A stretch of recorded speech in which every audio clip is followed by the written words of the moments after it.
guys. Kasi sabi ko nga sa part 2, sabi ko, di ba magbabalag pa ako mamayang hapon kasi nagluluto si mami ng sopa. Si Lola. May plop. Kainin pala natin to. May plop.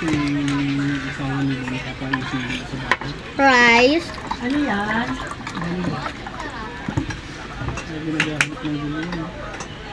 Tapos, yung kanin sa plat. Nga may suka. Kanin. Nagbaon si Tito Dani, ma. Nagbaon si Tito Dani. Oh, yung kanin ng kagabi. Ay, juice. Yung ulam niya, ma. Wala. Ng orange. Ano yung ganisa? Ay, yung adobo. Di ba may Yung adobo ganisa pa plat? dyan sa ano? Binaon niya, ma. Oo. Yung tira yung baboy. Oo, adobo. May plop. Suka yun eh. At rice. Baho, di nagpanis na yung kanin dito dani. Hindi. Sa ganitong panahon, hindi napapanis ang kanin. The best, guys. Panis ng pagtag-init.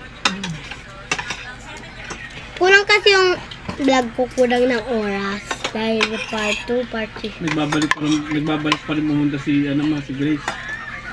Okay. Si ate. Hindi ko na tsina, hindi ko kinatsa. Siguro wala siya mapainabangan doon. Kakangin na. Ano yan dito? Ganun po na siya dito yung pumunta dito. Rice. Pwesto sa bahay niya. Kanin na. Pag ano, magtanong siya, ma, ano ulam niya? Bibigyan ko Rice, siya. kanin. Ayun siya dito sa Rice, pwesto. kanin to. At nung ganis sa plat. Sausaw suka. Mga anghang. Hindi na uwian eh. Pagamos niyo. Wala lang kanin. Ulam na lang to. Yung ganis sa plat, last one. Hirap na naman dito, ma. Tapos, hirap ka maglinis. Tama.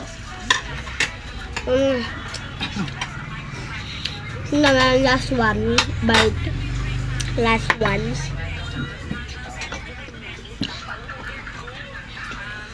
Ayun pa pala. Sumutin natin to. Kanin, last one, kanin na.